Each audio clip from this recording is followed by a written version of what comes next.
Radassa, deixa eu te perguntar a respeito do diagnóstico em adulto. Você tem feito diagnóstico em adulto? Mas assim, o diagnóstico leve, por exemplo, em adulto, as pessoas te procuram? Sim, realmente. Muitas pessoas me procuram, assim, eh, pensando: "Meu Deus, será que eu tenho? Será que eu estou no espectro autista?". Porque, assim, agora o que como aumentou, né, teve uma diferença agora dessas classificações e, abriu um pouco, assim, né, dos sintomas, muitas pessoas acreditam que tem, falam: "Nossa, eu sou mais introspectivo, tenho uma dificuldade", né.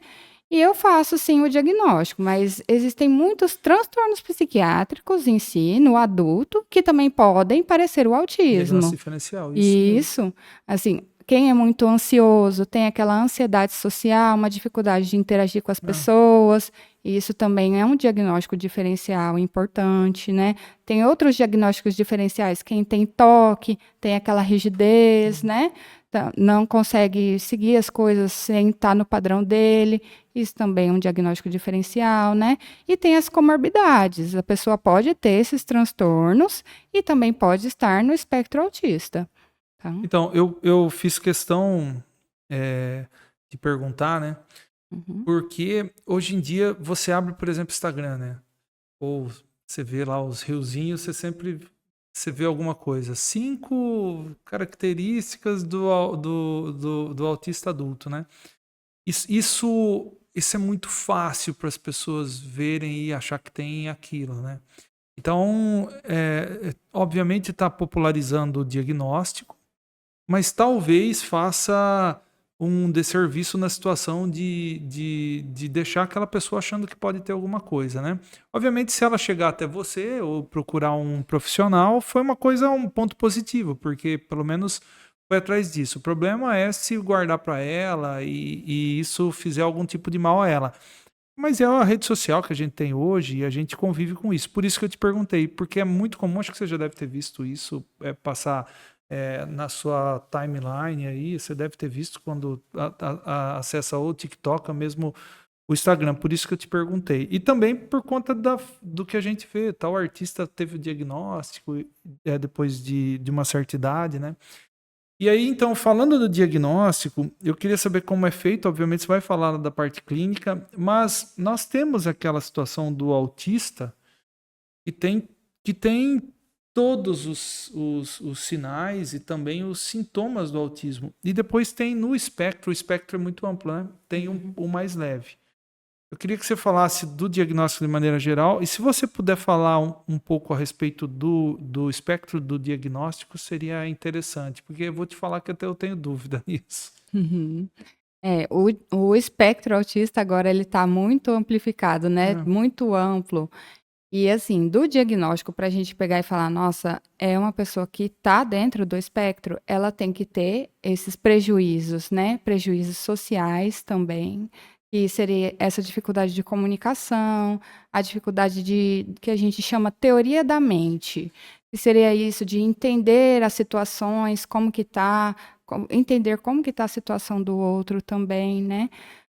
Tem que ter essa dificuldade social, a da comunicação também, aquela pessoa às vezes que tem uma dificuldade de fala, né, pode ter até aquilo da tartamudez, que seria a gagueira, né, ela começa a falar e troca palavras também. Isso, a fala também é uma das coisas.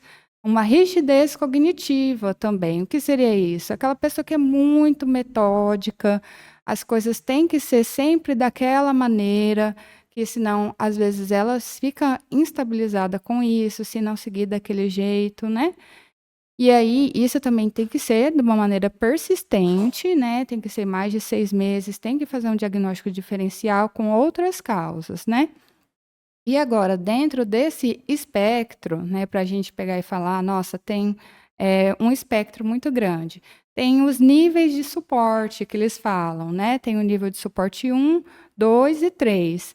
Esse nível de suporte 1 seria aquela pessoa que tem um quadro mais leve, né? Que ela consegue fazendo as coisas, mas ela ainda tem muita dificuldade só que ela guarda mais para ela, mas ela, assim, você olha para ela, você até duvida um pouco, fala assim: "Ah, aquela pessoa é meio diferente", mas ela não consegue pegar e às vezes ter essa questão social que afeta bastante, né? Então, é um quadro mais leve. O nível de suporte 2, que já precisaria de uma pessoa que cuida, né? E aí, o nível de suporte 2, ele pode estar muito relacionado até uma parte mais intelectual também, aquela pessoa que tem, às vezes, um intelecto, né? Um nível de inteligência um pouco mais baixo, né? Isso é mais do 2 e do 3. E o 3 é aquela pessoa que é totalmente dependente de um terceiro, né? De um cuidador, que às vezes não consegue fazer alguma coisa, tomar banho, Sozinho. e tudo causa um estímulo muito forte, né? Então seria mais essa diferença. Certo. Nós falamos em fator de risco e todos os fatores, inclusive o genético, e teve alguns fatores que eles são, na verdade, também são comuns ao tanto do TDAH como do autismo. Então eu te pergunto também dos fatores de risco e também os genéticos aí, e se além dos que você já falou no TDAH, se existem outros fatores de risco também para o autismo que a gente não tenha falado lá no TDAH. Porque você falou a respeito de idade, você falou a respeito de drogas na gestação, você falou a respeito também de anóxia, né? Uhum. Então, se é mais ou menos comum, ou se tem outros? Eles são bem similares, né? Hum. Desses transtornos de neurodesenvolvimento, eles são quase iguais, assim, né? Mas tem muito uma questão, realmente a parte genética também pega, só que assim, eles dividem alguns genes, né? Não necessariamente que a pessoa que tenha o autismo tenha, assim, pais que sejam autistas ou pessoas de familiares, assim, que sejam autistas, né? O que pode ocorrer são mutações genéticas também, e ele está muito relacionado mais a essas mutações genéticas, não tão forte que nem o TDAH, né? Mas realmente tem uma parte de hereditária, sim. Eu peguei uma paciente recente que ela me falou, a gente estava fazendo uma anamnese até a respeito da doença que ela tinha, e ela me falou, ela me falou que ela tinha, ela me falou do filho autista.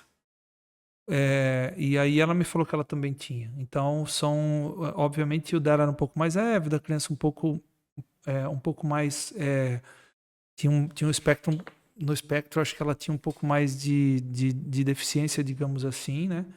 Mas lá, por isso que eu te perguntei a respeito do fator genético, porque eventualmente foi uma situação bem, foi uma situação que chamou atenção, até por conta da conduta. Era um determinado tipo de tumor, a gente tinha que escolher a conduta.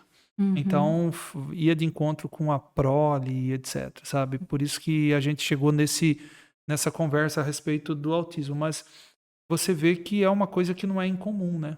Você, Uhum. de maneira até comum, você. E às vezes o pai não foi diagnosticado. Isso também, o pai ou a Uhum. mãe não foi diagnosticado. Isso também faz parte do nosso dia a dia, né?